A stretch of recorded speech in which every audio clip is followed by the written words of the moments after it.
And there, all right, first things first, name and title. Lisa Rasmussen, City Council President. All right, so Lisa, I guess first off, when did you find out that Gary Gisselman had passed away over the weekend? And I mean, obviously, the easiest question: what were your first thoughts out of that? Shock, sadness. I found that out Saturday night, late Saturday night, from the police chief. And at that point, they were working on contacting Gary's family and getting them all notified. Once we knew that they had been in contact with the family Sunday morning, then I was able to reach out to the council and let them know. And the chief had reached out to the mayor as well, so he and I kind of worked together on making sure that we had notified everyone that we knew on the council to make sure that they were all aware of what's happened. And it was just such a shocking, sad day. I think the biggest shock of it is probably the fact that Gary had been, I mean, you had council business that you had tended to during the week. You had a ribbon cutting for Pat Peckham's trail on Tuesday. You had a committee of the whole meeting on Tuesday as well. And everything seemed to be business as usual with him, right? It did. Gary was the chairman of our Rules Review Committee, and he had been working over the last few months with that committee to draft some changes that they wanted the council to consider to our standing rules. And so when it came time for us to have a committee of the whole on those recommendations, knowing that he had been chairing the committee that did most of the heavy lifting on creating those documents, I had asked him to join me up front and kind of co-chair that meeting with me, just so that he could guide people through the process as far as how they got to the wording that they chose and things. And he was such a tremendous help to me in that meeting. He and I also were both on the CIP committee evaluating capital projects for the 2026 budget. We had just finished that process last Monday. And so, he was very active and very engaged right to the last day with, all of his duties in the community. Yes, and outside of, city council and things like that, he also had a pretty big role on the historic preservation committee. Yes. If you wanted to know the history of any building in Wausau, he was the guy that you went to. And what made him great for that role in city government as well? He was a fantastic historian, and he and I shared a love of local history, and that was one thing where he was fascinating to listen to and to learn from over the years. As you said, he knew the history of so many areas of our city, so many buildings, so many previous leaders, people. And so, he often would even be a frequent guest at neighborhood groups. He appeared at my neighborhood group last year and talked to us about the history of our area. And our neighborhood group just finds him fascinating. And, he was so patient and just question and answer with all of us. And we all left learning something new. And that was how I found that most of my interactions with Gary were, whether it was history or whether it was even local business. So many times, whether you agree or not, you could always have a really quality conversation with Gary, and you'd walk away from it maybe thinking of things a little bit differently. And he was always such a gentleman and such a kind soul. He was I've said to people in these last couple days, one of the kindest people I knew. And I never heard a cross word from Gary. He just was always professional, always a fantastic public servant. And I think that's the one word that's getting thrown around a lot here is public servant. And you can't overlook the fact that, remember, it was 2022, he said, hey, I'm done. I don't want to be doing the city council thing anymore, county board. I just told somebody else, it wasn't 18 months later that he's showing up at meetings again saying, this is too important. I want it back. Yeah. I want it back. And all of a sudden, even walking in when you guys took your seats again and got inducted, and I'm looking at him and I said, dude, you gave this up.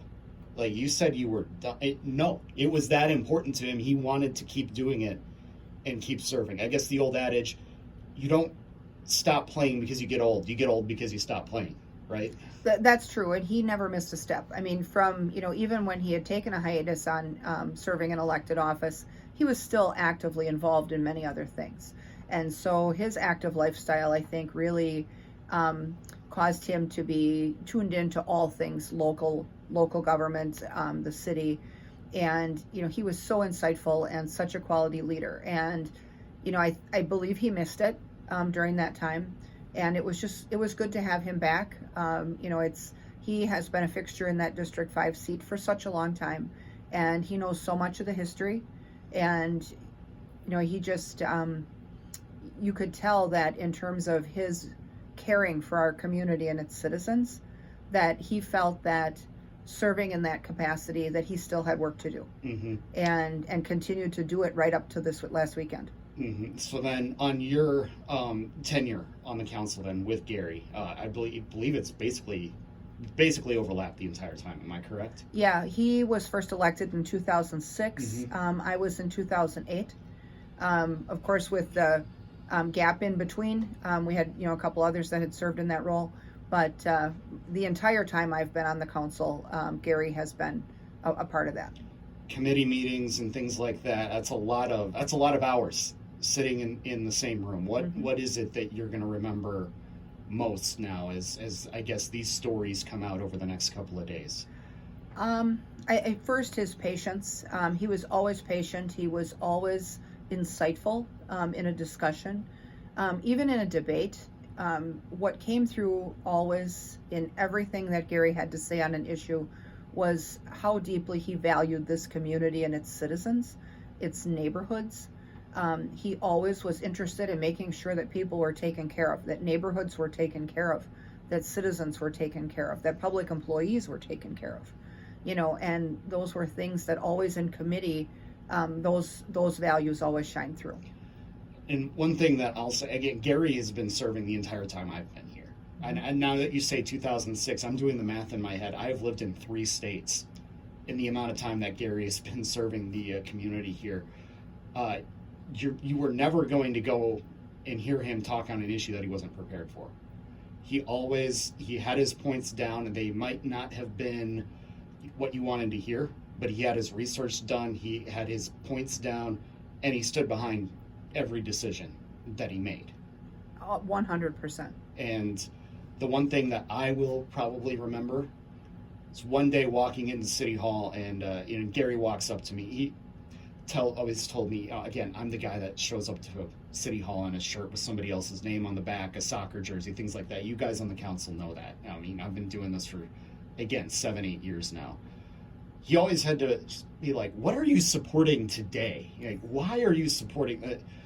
But the one day, though, he walked up to me and he said, Mike, if I want to know what's going on at City Hall in Wausau, I'm going to look at your website. And I was just absolutely floored hearing something like that from somebody on the city council. And I said, thank you. Just something I wasn't prepared to hear. I was prepared to defend why I was wearing a Minnesota Twins hoodie that day or something like that.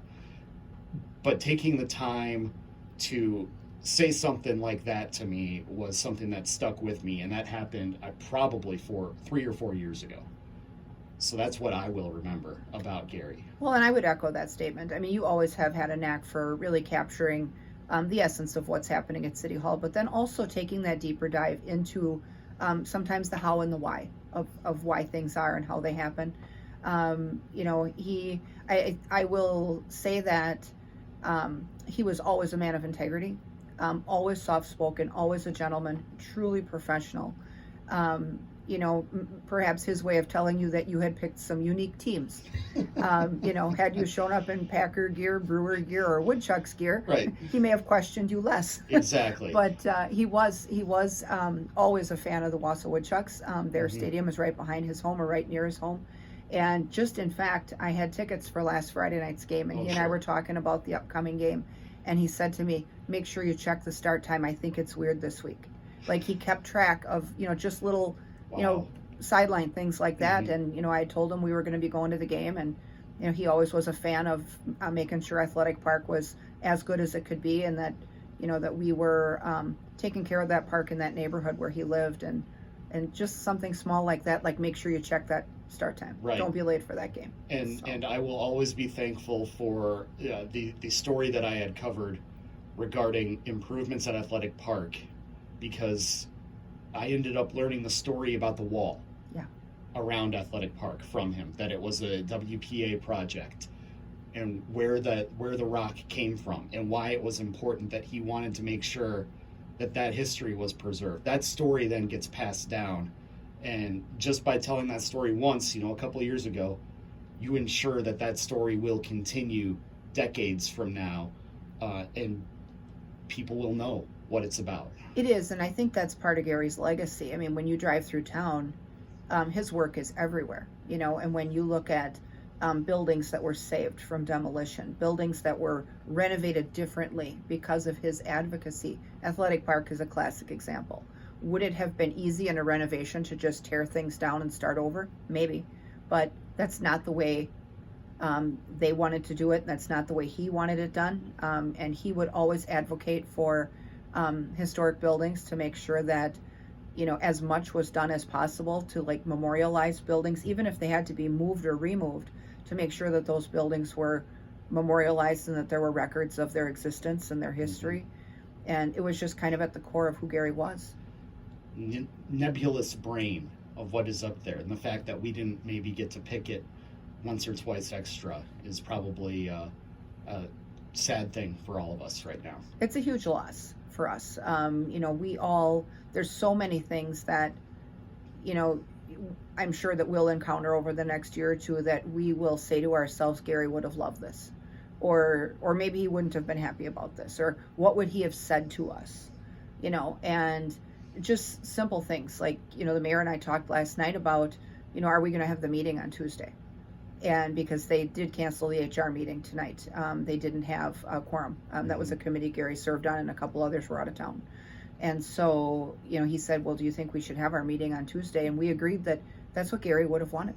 And we are going to go forward Tuesday night with the meeting. And, it's going to be hard to see that chair not filled. That's going to be, it's almost like when you lose a family member and you have that first holiday and there's an empty chair. That's how we're going to feel. It's kind of how we felt when we lost Karen Kelbach also, and when we lost Pat Peckham. We're not brand new to this, but it's just something that really hits the group hard, and it really does unify the group, because I honestly have never heard anybody say a cross word about Gary. He is just a man of integrity, and really someone that we really all appreciated, and just his insight and the way he approached things. You could tell that he was doing it from a position of caring and concern. And it was never about him. It was always about everyone else. And I think that's really what stood out to me, is that he served for such a long time unselfishly, just to make sure that things really were done right and got taken care of. All right. Well, I appreciate you coming in to share a few words about Gary here this morning. And we're certainly going to miss him tomorrow. That's for sure. We are too. It's going to be a hard couple weeks here, and I mean, even just this last weekend, we've all been struggling kind of to wrap our minds around the fact that, we don't have Gary. In fact, a citizen had said to me yesterday, as our historian, we called him our resident historian, he's someone that you always think is just going to be there until he's not. And so we are going to have to learn how to do what we do without him, and that's going to be real difficult, because he was such a big part of our community. Same with the county board, with the historical society, with clubs he served on, with his church. He was just, I mean, even when you see what's happening on social media today, so many tributes, so many just positive phrases, so many well wishes, and just so many people that are sad to see this happen.